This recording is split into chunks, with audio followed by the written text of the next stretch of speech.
remember the point of it. Remember that you're building a community.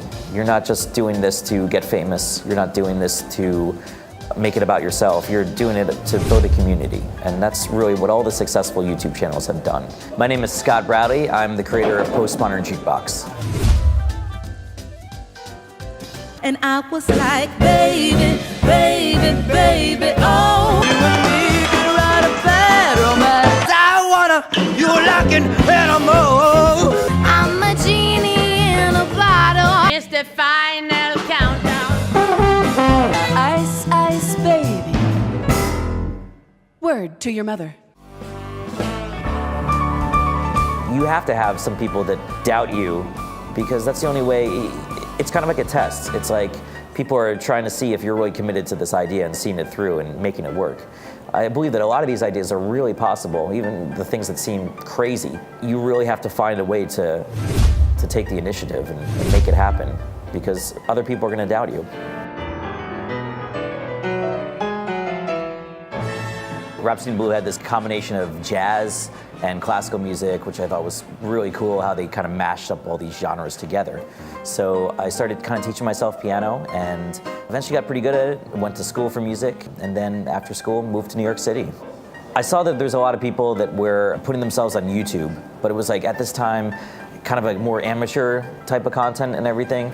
Before that time, I kind of thought myself a little too high and mighty to put myself on YouTube. I was like, that's not for professionals. But then I just figured, well, I'm not really getting any work. Like, what have I got to lose? And I uploaded a video on YouTube, just me doing like this kind of funny mashup thing that I used to do when I was a kid, of taking, modern day songs and playing them as ragtime.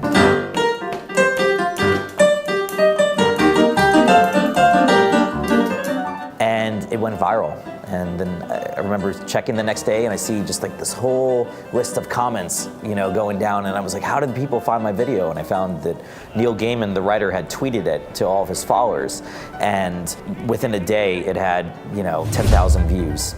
So I wasn't sure what that meant, but I knew that it was something I wanted to explore further, and that there was something there that was moving people in a way that I hadn't moved people before. In my mind, the end goal was to get this on stage, get this to be like a big production, get it to be a tour. And it took me a while to figure out how exactly to do that, especially since we had kind of an interesting channel. It was a lot of different singers that were on it. Sometimes there was a 7-foot clown named Puddles on it. And we'll never be royals. It's a run in our blood. So I decided that the best way to kind of show this off in a live setting was to make a variety show and bring back the concept of variety shows. I remember my grandmother used to watch a Lawrence Welk show, so we kind of call it Lawrence Welk with 100% more twerking, kind of the updated version of it. So I would bring this rotating cast of musicians and singers, maybe about a dozen performers with me, and we would do a lot of the repertoire, all the videos that we had done on my channel, and put them in different settings. And the whole thing was kind of like you're back in time, in the golden age of music, whatever that might mean to you. And it's almost like you're going to the coolest party with Frank Sinatra and the Rat Pack back in New Year's of 1940. That was the show's concept, and that became kind of what we became known for. Don't stop believing. Hold on to the feeling. It was definitely very overwhelming to get to the point where all of a sudden I needed to expand the operation. I needed to bring on a team. I needed to give up control of a lot of things in order to, put my trust in other people. And that was a lot to kind of do. I was used to doing everything myself, and I did really until about 2014.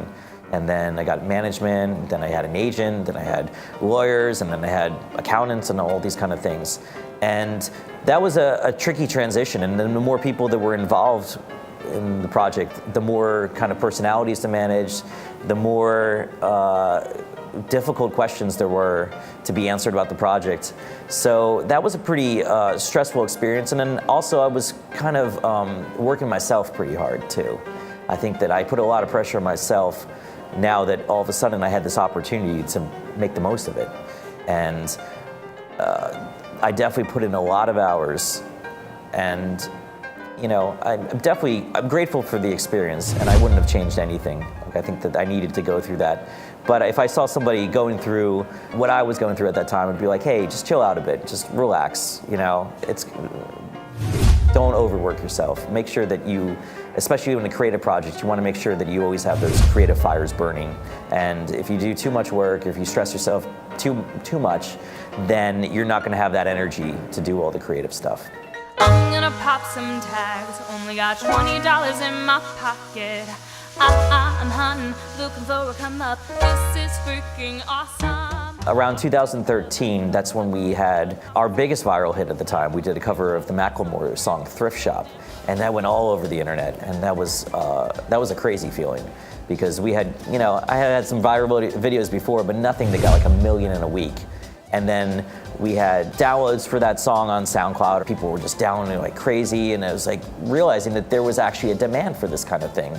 And that's the moment that I realized that this could be a whole business. This wasn't just a flash in the pan YouTube thing.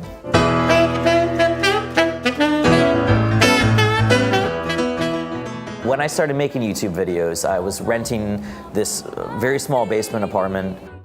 There was a lot of space, but there was nothing else. There was no stove. It wasn't furnished by any means, but it had all the space to shoot these videos, and that's really all I needed. That became my workspace.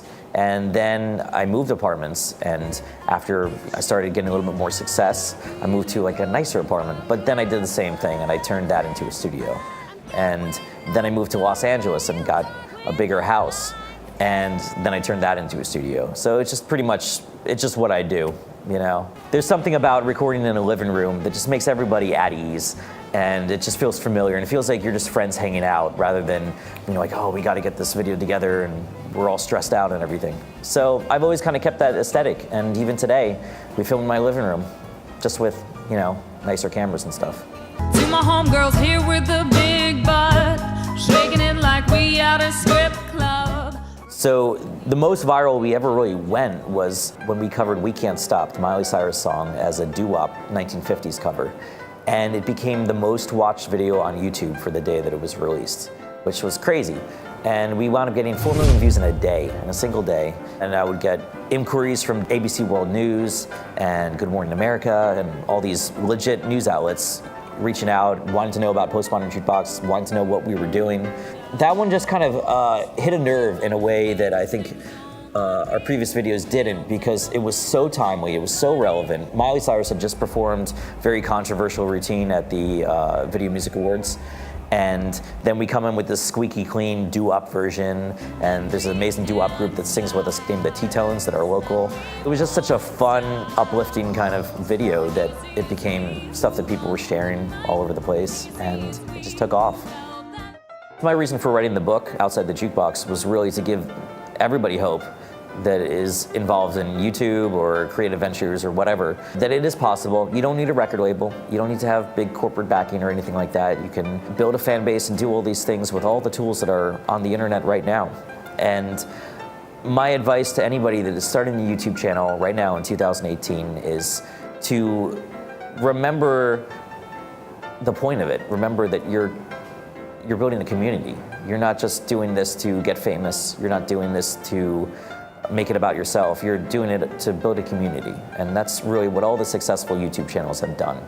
And if you focus on that, you focus on engagement, you know, all these words that get thrown around, there's real things, the real value behind these words. Engagement is crucial to any brand or to any band or to any artist.